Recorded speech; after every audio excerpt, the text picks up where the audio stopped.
Mm-hmm. Mm-hmm.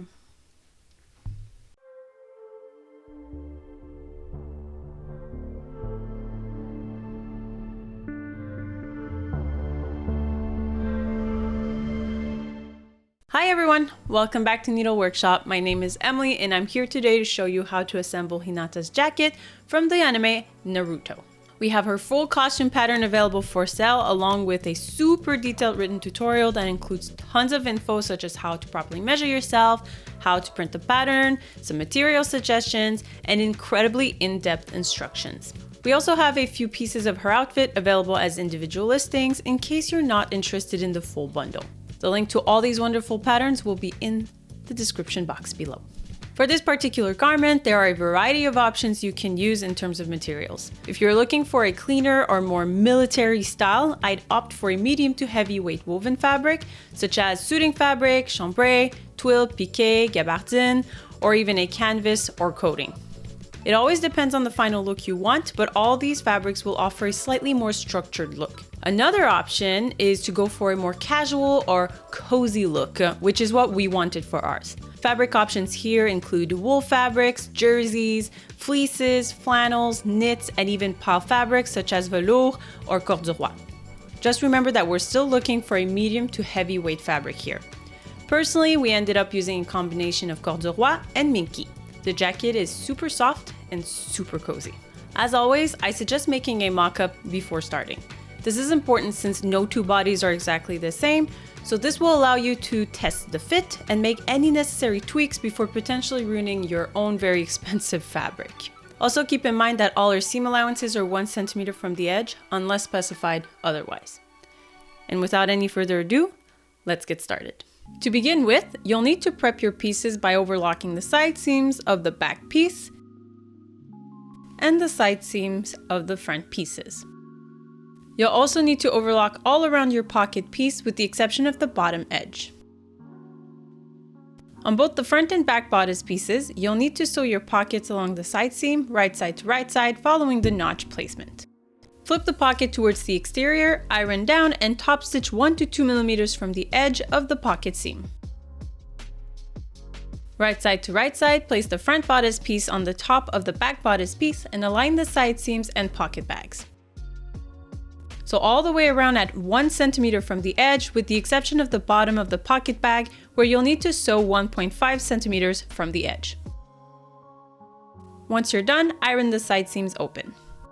Iron the pocket towards the front bodice piece. Take a chalk and mark a 1 centimeter line from the edge of the bottom of your pocket bag on both sides of the garment. Cut off 1 centimeter from the bottom. This will help with the thickness of the hem later on. Pin the pocket in place at the front bodice piece. Flip the garment so the right side is facing you. Diagonal stitch the top and bottom of the opening for extra support in the seam.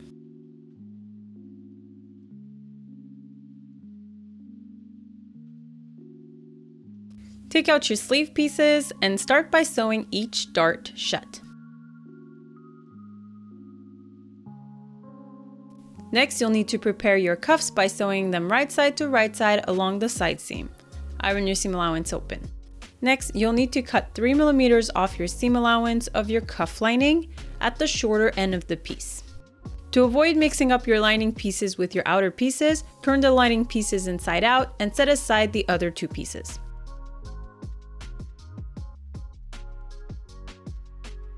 Once you're done, set aside all 4 pieces. Right side to right side, sew the sleeve to itself at the side seams and iron your seam allowance open. Since we're using a stretchy fabric, we need to use either a zigzag stitch or an overlock stitch for ours. And we've ironed the seam allowance towards the back side of the sleeve. Okay, so please ignore that we've actively already applied the cuff here. We've changed our method and it will actually be applied much later in the video, but for now, rest assured that all the steps remain the same. Take back out your main bodice piece and right side to right side, align your sleeve and pin it in place.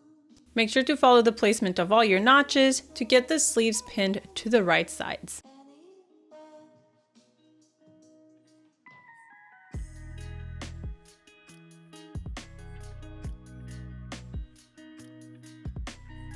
Iron your seam allowance open and set your piece aside. You'll need to cut 2 sets of the hood, one for the self and one for the lining.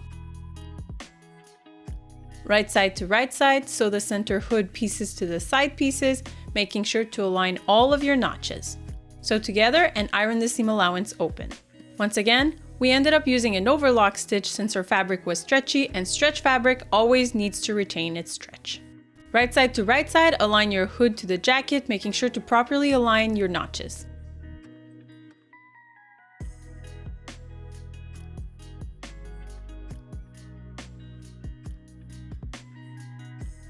For more info on how to properly get your corners sewn in, please check out our video on the subject matter. Once it's sewn, iron the seam allowance open. Next, we'll be preparing our hem. Move your pockets out of the way and iron your hem in by 1 centimeter twice. This is just a fold line for now. Sew the zipper to the front of the jacket. You'll need to align your zipper to the notch all the way down to the hem. When placing the bottom of the zipper, make sure it's 2 millimeters above the hemline. For more info on how to shorten a zipper, please make sure to check out our video detailing the how-tos. Next, place your pocket flat and stay stitched in place right below the hem's fold line. You will be removing this stitch later on, so make sure to go for as long as a stitch as possible.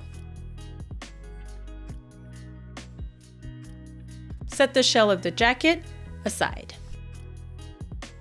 Moving on to the lining, take out your back and front facing and sew together at the side seam, right side to right side, 1 centimeter from the edge. Iron the seam allowance open and overlock the lower edge.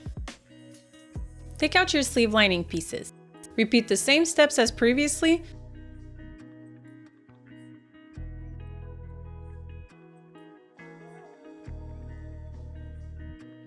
Right side to right side, align your sleeve to your facing and pin in place.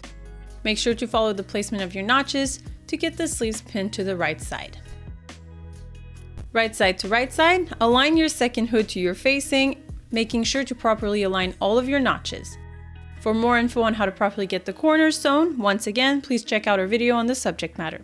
Once it's sewn, iron your seam allowance open. Next, you'll need to sew the shell and lining together. Pin the facing and the shell together at the hem, center front, and all around the hood.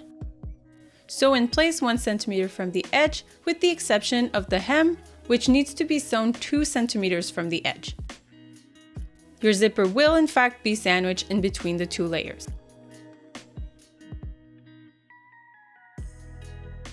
Once sewn together, cut off the excess seam allowance at the bottom corners. Once sewn, you'll need to turn the piece inside out and push the facing inwards. You'll also insert the sleeve lining into the shell's sleeve. Iron the center front edges and the hood flat. You'll also need to iron your hem flat, making sure to keep it rolled in twice. Top stitch the center front lining and shell together 2 millimeters from the edge. Making sure your hem is still rolled in twice, top stitch it down 2 millimeters from the top edge of your rolled hem. We're now going to need to do a little bit of hand sewing to secure the facing and the shell together. Pin down your shell and lining together at the neck seam, making sure to align the seams properly, and hand sew from one end of the sleeve to the other end with a stitch in the ditch. You'll want to do the same at the armhole, starting about 10 centimeters one side of the lower seam to 10 centimeters to the other side. So we personally usually try to avoid any hand stitching as much as possible, but sometimes for certain pieces, it's quite necessary.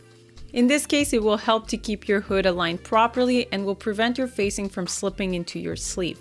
Overall, it will make the garment just much more comfortable to wear. Here's what it looks like once it's done. If done right, the stitch should be fairly small and discreet.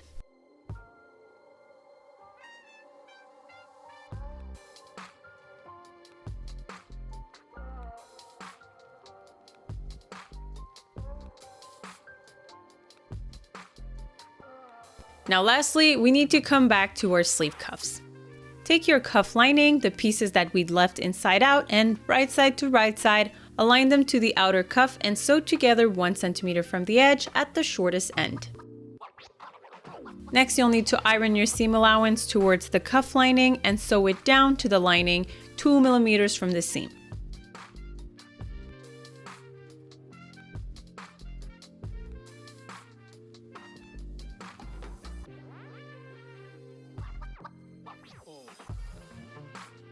Realign your pieces wrong side to wrong side and iron your edge flat.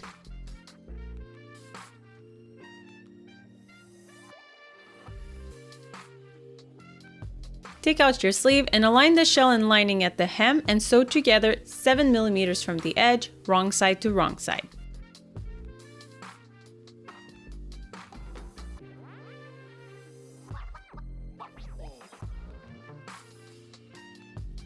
Lastly, you'll need to align the unsewn end of the cuff to the hem of your sleeve, right side to right side, and sew together 1 centimeter from the edge. You'll also need to overlock your seam allowance.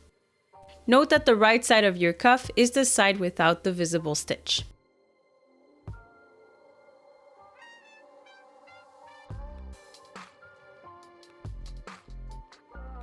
And with that, you are done.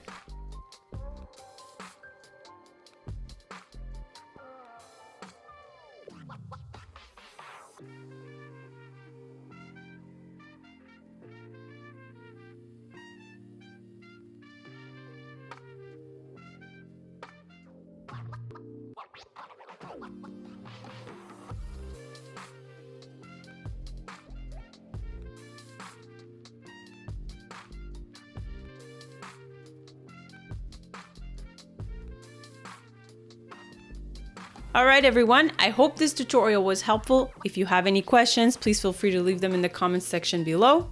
As always, I highly suggest checking us out on our social media platforms. You'll find a lot of updates there and other information that you won't find here on YouTube.